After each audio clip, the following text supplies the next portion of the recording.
Meus irmãos, a paz do Senhor Jesus, que Deus abençoe a sua casa, a sua vida e a sua família, amém? Meus irmãos, é com muita alegria que eu estou aqui mais uma vez para estar transmitindo a palavra de Deus, a palavra de salvação aos vossos corações, amém? Meus irmãos, lá no livro de João, a palavra de Deus diz assim, ó, filhinhos, é bom que o homem não peque, mas se porventura pecar, temos Jesus Cristo como nosso advogado para nos perdoar. Meus irmãos, sabe por que eu estou falando isso? Você lembra daquela cidade Sodoma e Gomorra que Deus destruiu ela com fogo e com enxofre? Sabe por que Deus destruiu aquela cidade? Não foi porque o povo pecou. Deus destruiu aquela cidade não foi porque o povo pecou, foi porque o povo não quiser abandonar os pecados. Eles não quiseram abandonar as práticas pecaminosas. Por mais que Deus usava ali os profetas para anunciar, para falar que aquilo era pecado, o povo não queria abandonar o pecado. E é isso que vai acontecer, meus irmãos, com muitas pessoas ali naquele grande dia.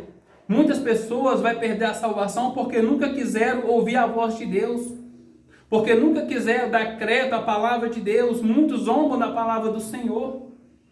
Se o povo ali daquela cidade chamada Sodoma e Gomorra tivesse arrependido dos pecados, tivesse ouvido a voz de Deus, Deus não tinha destruído aquela cidade, porque Deus ele é misericordioso. Indiferente da cidade de Nínive, Deus falou para Jonas, ordenou Jonas para ir pregar para aquela cidade. Só que Jonas ficou com medo do povo matar ele, talvez, né? Só que Deus ele é tão misericordioso que Jonas ali, ele correu da presença de Deus para não pregar para aquela cidade, só que ninguém pode esconder de Deus. Então Deus permitiu vir aqui aquela tempestade sobre aquele navio, e aqueles marinheiros jogaram Jonas no mar, e Deus permitiu um peixe engolir Jonas e vomitar Jonas lá na cidade de Nínive, para Jonas pregar para o povo. Então Jonas pregou, e o povo ouviu a palavra de Deus e se arrependeu. Então Deus não destruiu aquela cidade, porque o povo se arrependeu das práticas imundas. Então foi por esse motivo, meus irmãos, que Deus destruiu aquela cidade, porque o povo estava com a mente cauterizada pelo pecado. O povo praticava o pecado hoje, providenciando pecar amanhã.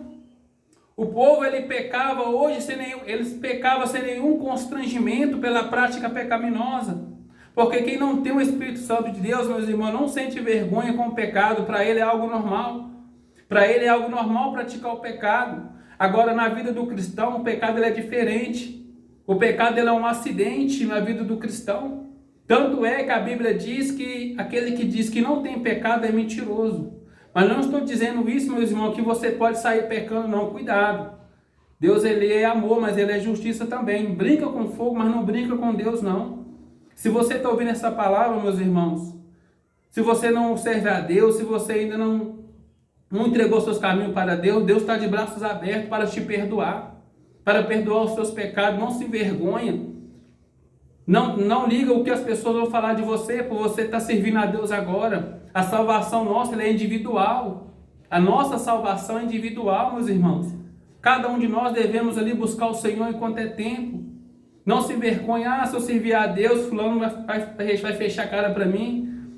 Se eu servir a Deus, fulano não vai gostar, meus irmãos. Quem tem que gostar é Deus, não é o que as pessoas vão falar de você, não. Deus está nos dando oportunidade, Deus está dizendo, se nós arrepender dos nossos pecados, confessar Jesus Cristo como o nosso único e suficiente Salvador da nossa alma, Deus perdoa os nossos pecados.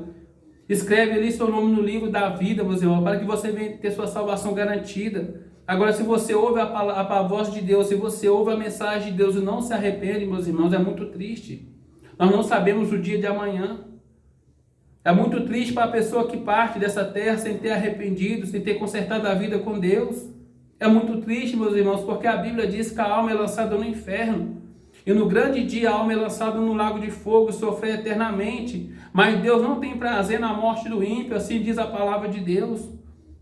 O que quer dizer? Deus não tem prazer quando a alma parte sem a salvação. Não é do prazer de Deus lançar a alma no inferno. O que acontece é que as pessoas não querem dar mais crédito à voz de Deus. O povo, quando ouve uma palavra de correção, logo começa a escarnecer, chama a gente de falso profeta. Não, meus irmãos. Feliz é aquele que ouve a correção de Deus e reconhece os pecados. me conserta a vida diante de Deus, meus irmãos. Feliz é aquele que ouve a palavra de Deus e guarda, para não pecar contra Deus. Porque Deus, ele é amor, mas ele é justiça também. O prazer de Deus é que nós venhamos estar em obediência a ele, a palavra dele. Você lembra que Deus rejeitou Saul? É muito triste, meus irmãos, quando Deus rejeita o homem. Deus falou para Saul: olha, Saul, eu prefiro obediência do que sacrifício. Tanto é que Samuel estava orando para Saul, e Deus chega e fala assim: Samuel, até quando, Samuel, você vai ficar orando para Saul, tendo eu o rejeitado? Então, meus irmãos, é muito triste quando a pessoa rejeita ouvir a palavra de Deus. Mas essa palavra é muito dura. Meus irmãos, no livro de João, capítulo 6 e o versículo 60, também abandonaram Jesus. Quando Jesus estava pregando a palavra mais dura, os discípulos de Jesus começaram a falar assim com ele: Senhor, o seu discurso é muito duro, a multidão está dispersando. Sabe o que é que Jesus falou para os seus discípulos? Não quereis vós também retirar? Agora, olha o que Pedro falou: Senhor, para onde nós iremos se só o Senhor tem palavra de vida eterna? Meus irmãos, por mais que o povo estava indo embora, porque a palavra de Jesus era dura, Jesus não mudou a palavra dele.